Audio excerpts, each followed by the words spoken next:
Oh, it's been a minute, or yes, it's been about 15,842. But yeah, it's been a minute. Um, haven't been able to do a whole lot in the last week and a half, um, which is probably a good thing anyway, because it probably would have just been chock full of rants about the election results and everything. But I figured I'll I'll do a long review of all of the comments that I've received on all of the wonderful videos that I've put out thus far. And it'll take a while. We're gonna be here for a while because there are three whole comments. um, so yeah, just more or less this is just a quick update to keep the upload streak somewhat intact, even though I missed a whole week. But I will say that uploading that series on the draconian gun control measures that the Carney is going to impose upon all of us. That series, I'll convince myself that was all for last week, even though I uploaded it all in one shot. Basically, I wanted to get it out before the election, but not like I thought it would do any difference. But the comments. So one comment I got. This one was the first comment I got from quite a while ago, and it was basically I was talking about the CBC operating as a propaganda arm of the Liberal Party, which is what they are. They have been for decades now. They don't even make a secret about it, and it was made abundantly clear. Even blind people couldn't miss this one during the election coverage. That ginormous land whale, Rosemary Barton. My God, she's getting bigger by the day, I swear. Um, every time there was a close race and they would call it for the Liberals, she'd be like, oh, thank God the people of X riding are now safe. Yeah, they're not biased at all. Are safe. Safe from what? The evil tyranny of a conservative MP who would likely just be, odds are, some backbencher with nothing to do for 4 years. Yeah, you really saved them there. But just goes to show, I mean, these are supposed to be journalists. They're supposed to be reporters. And the only reason they can't get rid of her is because she's an endangered species, right? So you can't fire her because orcas are endangered species. So they have to protect her. And she always, you could tell she's when it's time for feeding, because she always gets really angry going into a commercial break, and then they shovel buckets of sardines at her, and someone comes and hoses her down a little bit, and they squeegee her, and then they come back from commercial break, and she's happy again. But yeah, just it's funny because this person that made the comment about how Fox News is so terrible, and then they say, oh, but the CBC is awesome. That shows you right there. If anybody thinks the CBC is awesome, don't get me wrong, there are some aspects to it that are okay. They've made some really good TV shows too. Some of my favorite TV shows of all time have been CBC productions. So it's not all bad, but and I can kind of see value of having a state-funded broadcaster in the sense that it would provide a voice to underserved communities. And like in Canada, it's a no-brainer that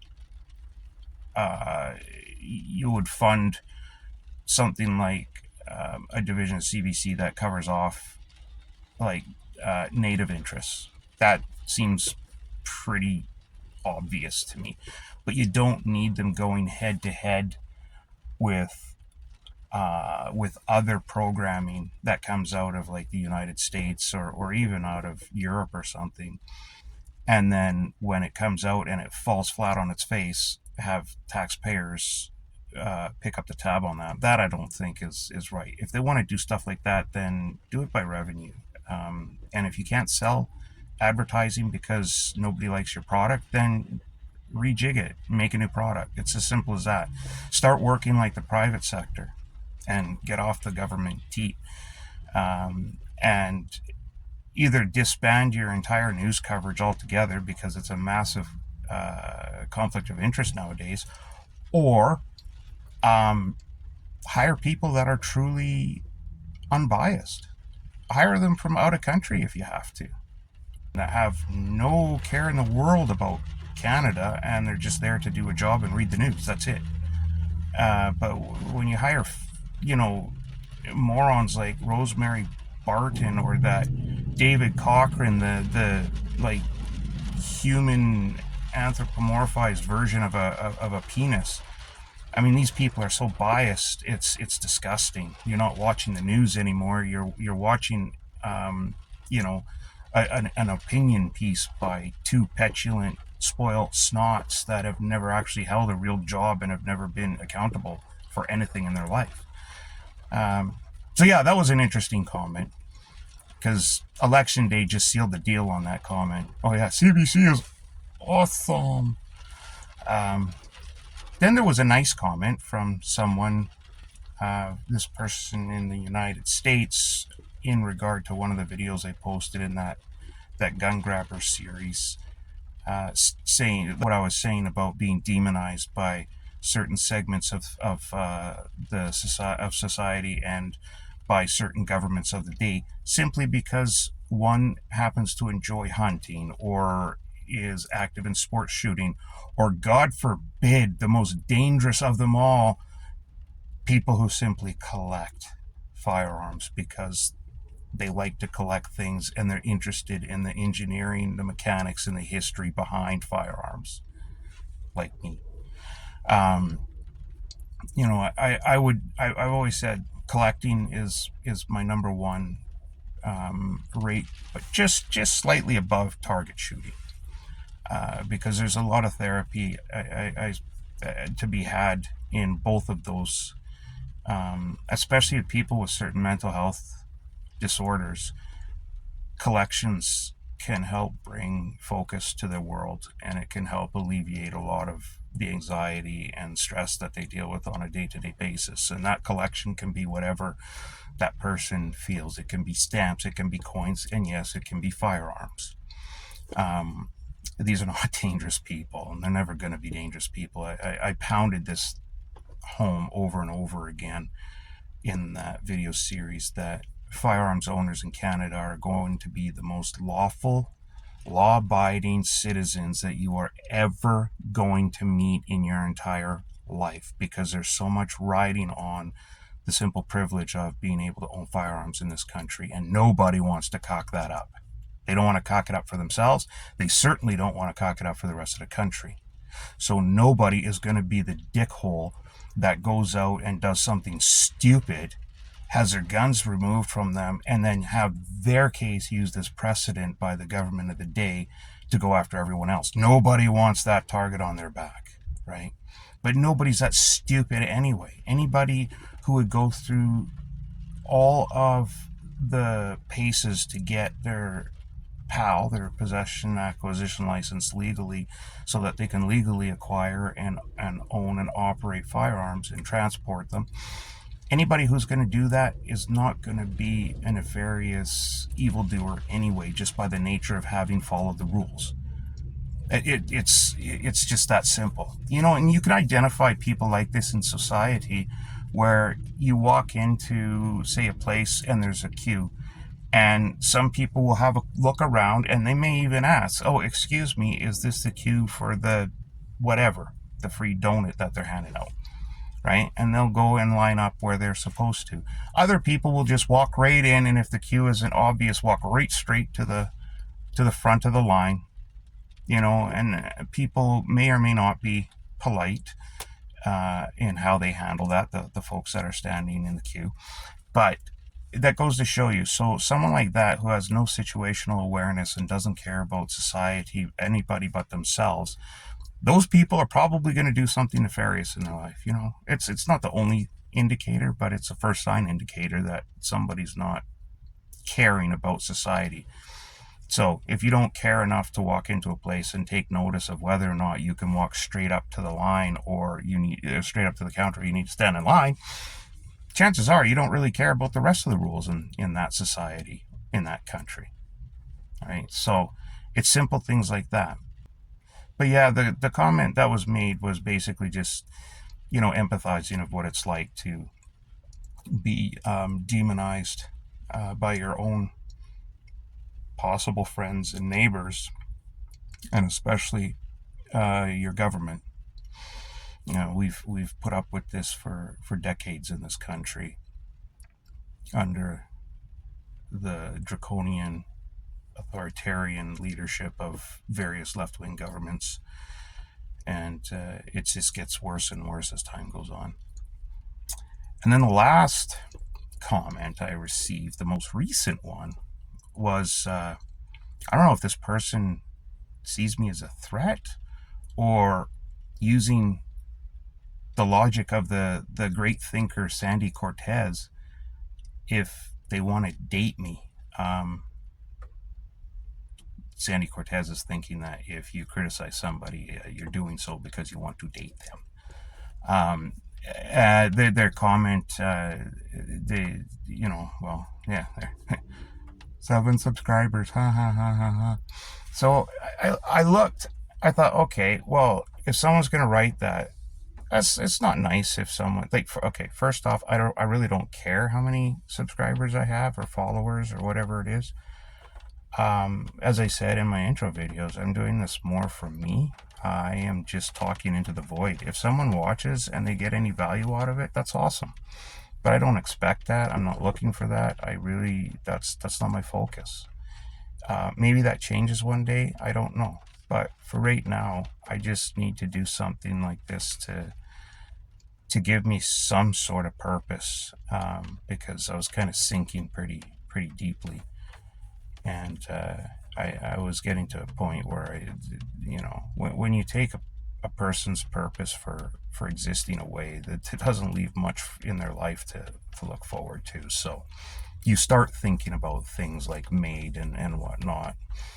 And so I needed to get a little something, some kind of structure, something I could focus on that would take me away from those thoughts. And that's what this is. And like I said, I know looking at the analytics, it's obvious, nobody's watching anything. If they do, they're tuning out after like 10 seconds or something. Oh my God, we're getting hail. And that's fine. I really don't care. If you hear that, that's hail, which is kind of out of the blue. Weird. But yeah, hopefully it's not being picked up very well. Anyway, I looked at this person's profile because I was expecting someone, like, if they're going to make fun of somebody for having a measly, pathetic 7 followers, I was expecting someone to have, like, 1 million plus or something, right? They're like, oh, look at this pathetic weasel. He's got 7 followers. What's that? I have 1 million. Or at least hundreds of thousands, maybe tens of thousands.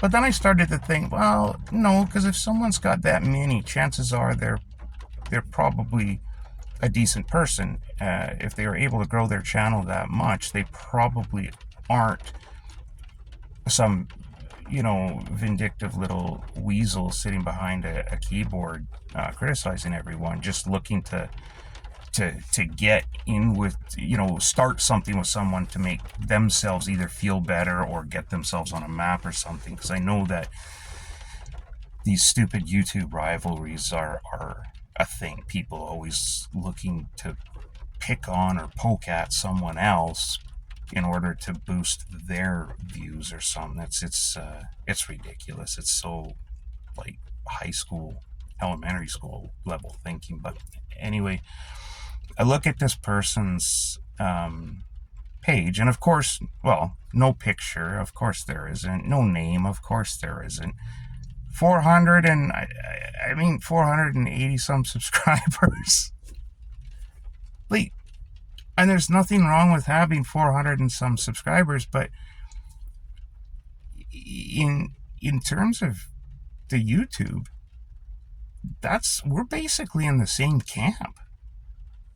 Like, it's not like the old days of Twitter where if you didn't subscribe to anybody else or if you didn't follow anybody else, it was difficult to grow your feed or whatever.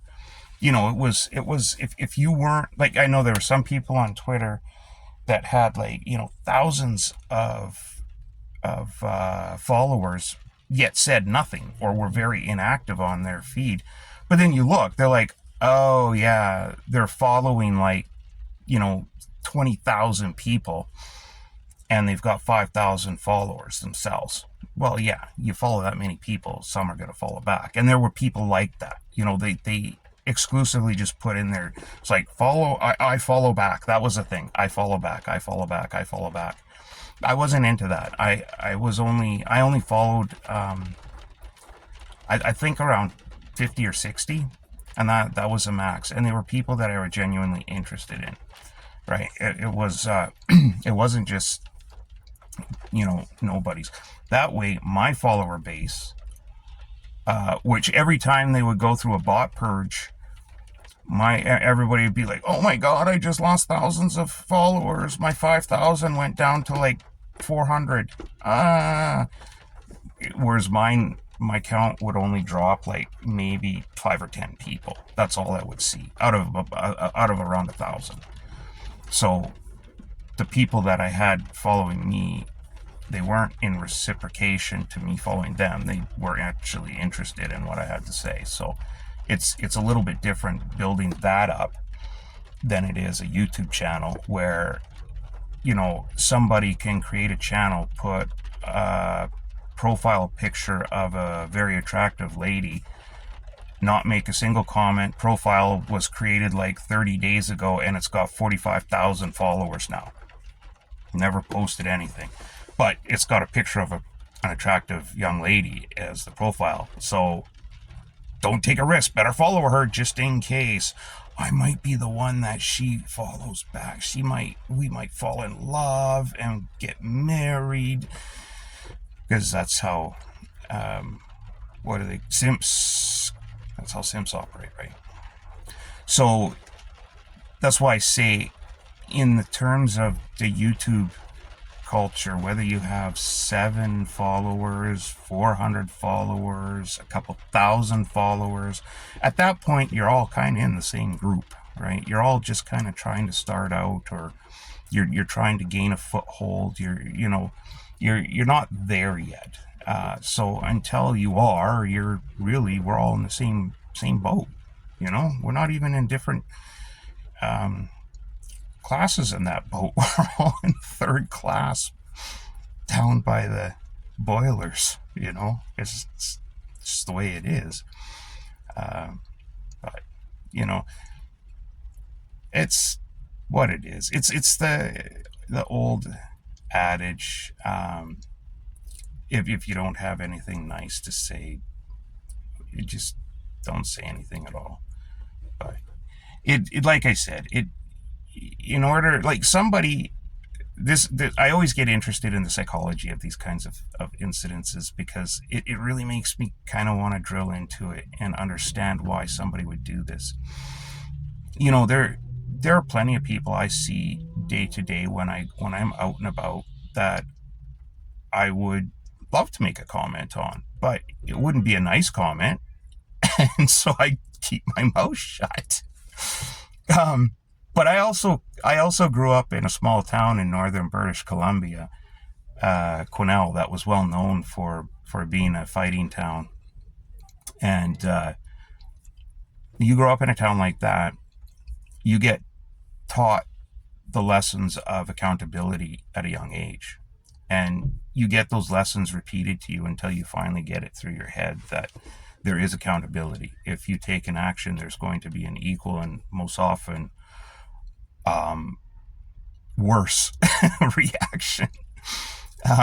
So it's a little different than it is nowadays, where if you even look at somebody wrong or you say a word to them, that's causing actual physical pain now to someone, and it's a hate crime, and it's all this garbage. It's no, when you're on the ground and someone's still booting you in the ribs and in the head, then that's physical pain. Someone saying that you're a fat loser, that's not physical pain. That's largely probably because you are a fat loser. But yeah, so I kind of wonder, because like I said, I learned the lesson several times over. That it's better sometimes to just keep your mouth shut. But if you're going to open your mouth, you better well be prepared to back it up. And I always was. So, and that's just the way I grew up, right? But you see all these people nowadays, they sure lip off, and you can tell right away that's a person that's never taken a punch in their life because of some of the things they say. And you just go, yeah, you've never been held accountable for anything in your life, I can tell. And so I always wonder what the psychology is behind somebody. What drives them to take a minute out of their day, even if it's seconds? Why would you, I don't even know how this person would come across my videos, because I can't imagine that they're being pushed by YouTube at all. I mean, if they are, I can't imagine why. Again, I have 7 followers. Why? But anyway, maybe it's because I uploaded so many in such a short period of time. Maybe the 1 or 2 of them appeared here or there, or maybe somebody was doing a search on gun control or something and that came up. But nonetheless, someone comes across a video.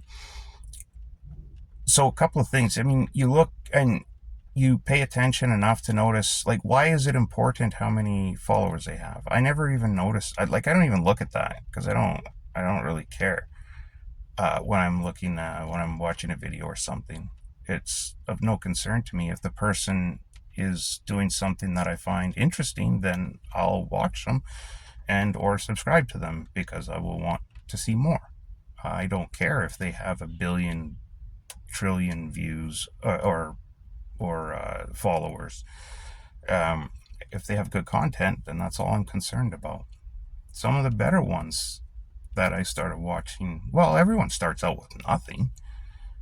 I mean, almost 2 decades ago, I started watching Captain Disillusion, back when he had only a couple thousand, and that's one of the best YouTube channels that's ever existed, period, bar none. Captain Disillusion. That's, if you like video effects and a very dry, sarcastic wit, he's perfect. He doesn't do as much nowadays, but his videos are, when you watch the old ones, you got to put yourself back in the mindset. It's wow, he was making, he made this 15, 20 years ago, and you see the quality of the video that he was doing then as a YouTuber. It's amazing. So something like that, I mean, he's I think millions of followers now, but he started out, when I came across him, it was a couple thousand. So, but point is, everyone starts somewhere, and I don't know why somebody would just try to disparage someone else. If I were focused on getting this channel up and going and actually making something of it, it would be really discouraging to have your 3rd all-time comment be something like that, right? Again, I don't care, because I'm not that thin-skinned, and again, I'm not doing this for anybody but myself right now. But I really wonder what goes on in someone's mind, where they're going through YouTube, they're searching for something, or they are clicking on something that's new to them to see what it's about, and they see a person as new. Maybe they don't like anything I had to say. Maybe they don't like my stupid face. I don't care. And they look at that and they go, oh, wow, this person's got 7 subscribers. What a joke. I should write a comment about that.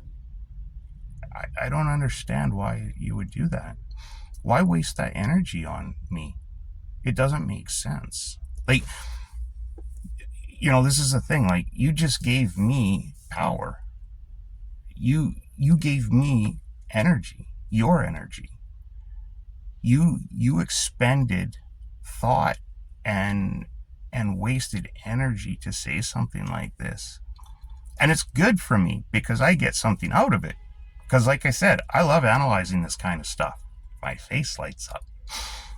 So I actually find it interesting when people do that. Now I'll get a barrage of negative, nasty comments on all my videos going forward. That'll be the thing. That'll be the theme of the channel. Now everybody will leave bad, nasty comments.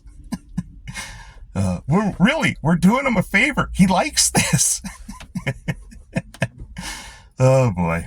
Anyway, that's the wrap up of the the very special comments edition. Other than that, I'll try to get back on track starting next week on next Monday. I might upload another video in the next couple of days, but I'll try to get back on track Monday, Wednesday, Friday. That's kind of the goal now, is Monday, Wednesday, Friday. So we'll see how that goes. But for now, that's it. Don't put that in.